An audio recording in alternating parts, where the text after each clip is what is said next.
Presque de l'info, c'est la revue de presque de Nicolas Canteloup. On va bien sûr parler des grèves qui démarrent aujourd'hui. Il est un des hommes dont on parle beaucoup en ce moment. C'est Philippe Martinez, le secrétaire général de la CGT. Bonjour Philippe Martinez. Oui, bonjour à tous les camarades. Bonjour. Même si vous êtes visiblement non gréviste, je vous salue quand même. Encore que le camarade Cabrol, on n'est jamais tout à fait sûr s'il travaille ou s'il débraye. Dites donc, monsieur Cohen, qu'est-ce que j'entends? J'ai écouté votre antenne tous les quarts d'heure, j'entends Europe 1 se mobilise pour vous aider. C'est quoi l'objectif? C'est casser notre grève chez vous, Europe 1, monsieur Cohen? Non, c'est aider les auditeurs, comme on dit.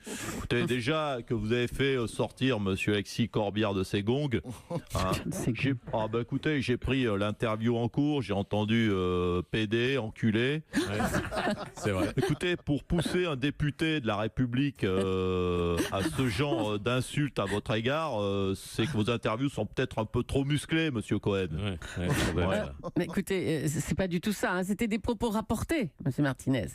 Alors j'imagine que... C'est les mots, on leur fait dire ce qu'on veut. Ouais, bon, allez, j'imagime que vous avez vu la une du JDD avec votre visage en gros plan et ce titre, « Cet homme va-t-il bloquer la France ?»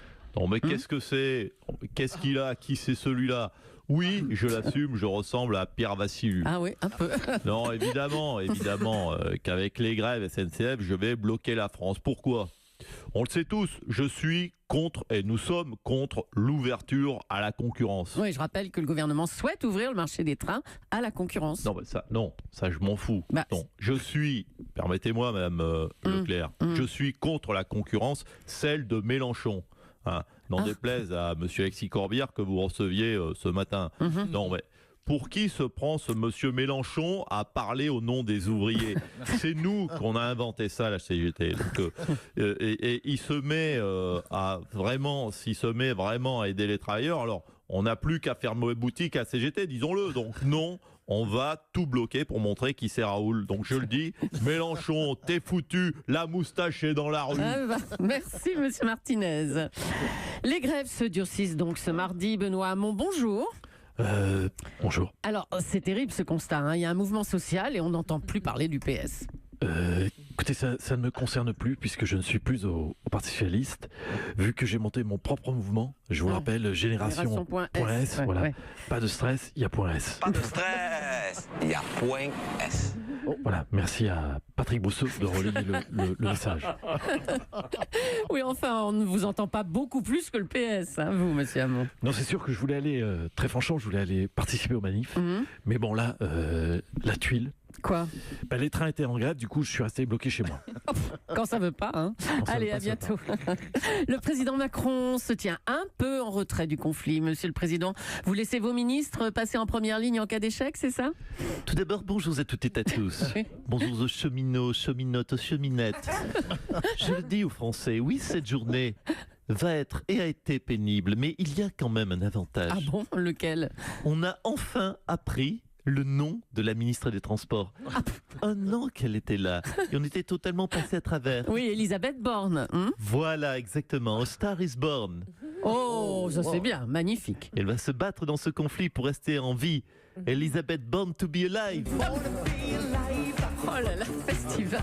Oui, on met la musique en fond. Merci à la technique pour les couillons qui n'auraient pas compris. Et si le conflit s'envenime, elle appellera son fils Jason Bourne. Jason Bourne, oh là là. Mais... Voilà. Oui, ne regardez pas comme ça dans ce studio. Écoutez, excusez-moi, on vient de découvrir son nom, alors on découvre aussi les vannes pourries qui vont avec. Eh ben, on vous remercie pour ça, monsieur le Président.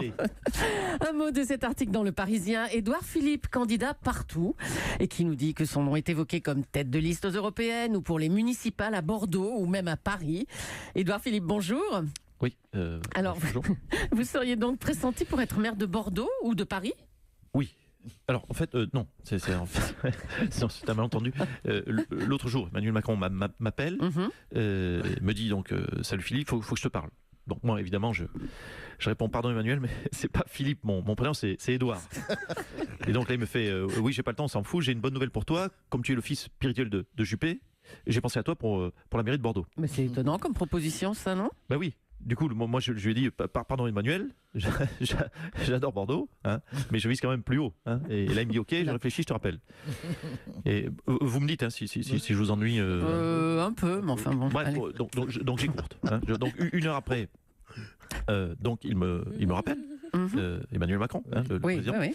Et il me dit, oui, Philippe, ok, c'est bon, tu seras à Paris contre Hidalgo. Donc moi, de lui répondre, bien sûr, pardon Emmanuel, mais qu'est-ce qu'on fait du poste de Premier ministre? Bah oui. Et lui, là, il me dit, oh là, tu vas fort, Premier ministre carrément, je sais pas si tu as les épaules pour ça. Alors, moi, bien sûr, je lui réponds, mais non, mais cher Emmanuel, je l'appelle Emmanuel, en privé, bien sûr. Je lui dis, mais non, mais je suis actuellement, je suis Premier ministre. Je vais pas devenir maire de Bordeaux. Faut être con pour être Premier ministre et redescendre à maire de Bordeaux. Mais enfin, c'est ce qu'a fait Alain Juppé. Oui, c'est vrai. Oui, du coup, oui, j'avais pas. Oui, merde. Oui, pardon. Donc, je m'excuse auprès d'Alain, pour qui j'ai beaucoup de respect. C'est pas ce que je voulais dire. Je m'excuse. C'est pas déshonorant d'être maire de Bordeaux. Non plus. On va laisser tomber. On n'y arrivera pas. Merci beaucoup, monsieur. Voilà. Philippe, votre nom.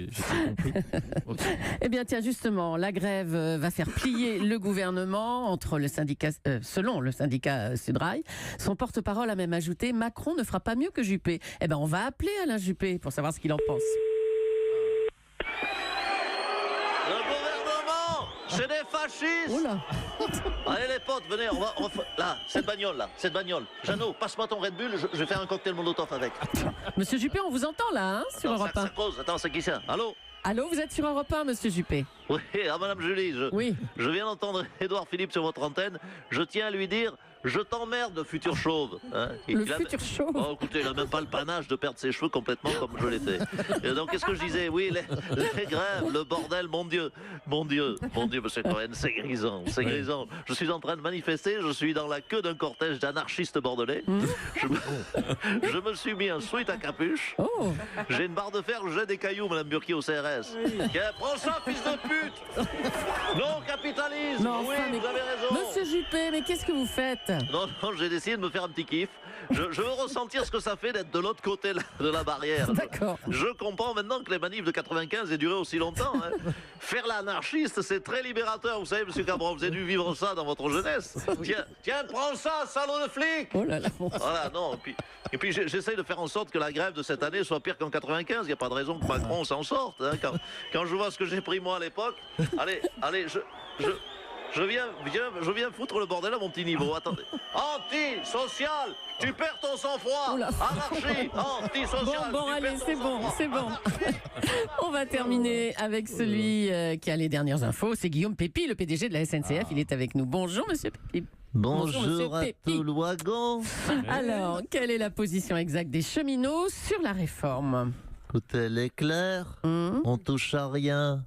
On ne touche à rien. C'est une œuvre d'art, la Sonne-ce-Feu. Faut pas la toucher. Sinon, nous, on durcit le mouvement. Mais comment faire pire qu'un train qui roule pas? Hein? Ça, c'est pas faux. C'est une maline, celle-ci. On sent qu'elle revient de congé. Ah oui, ça m'a reposé. Hein. Ah si, j'ai une idée. Pour durcir le mouvement, on demande l'interdiction immédiate de toutes les concurrences déloyales. Celles des autres moyens de transport, faut interdire l'avion, les voitures, les cars. On autorise juste le skateboard parce qu'on n'est pas sectaire. Et ça donne quoi, une France qui n'aurait que des trains? Comme ça, tout le monde sera obligé de prendre le train. Et on deviendra des cheminots milliardaires, des milliards qu'on aura. Souriez pas. Je vous rappelle que si on interdisait la concurrence de RTL, de France Inter, RMC, vous feriez 8 millions d'auditeurs tous les matins. Hein? Voyez que c'est pas bien la concurrence. On voit, oui, on voit. Nicolas Canteloup. Et ses auteurs, Philippe Cavrivière, Laurent Vassilian et Arnaud Demange. Nicolas Canteloup qu'on peut retrouver aussi en podcast, bien sûr, sur europe1.fr.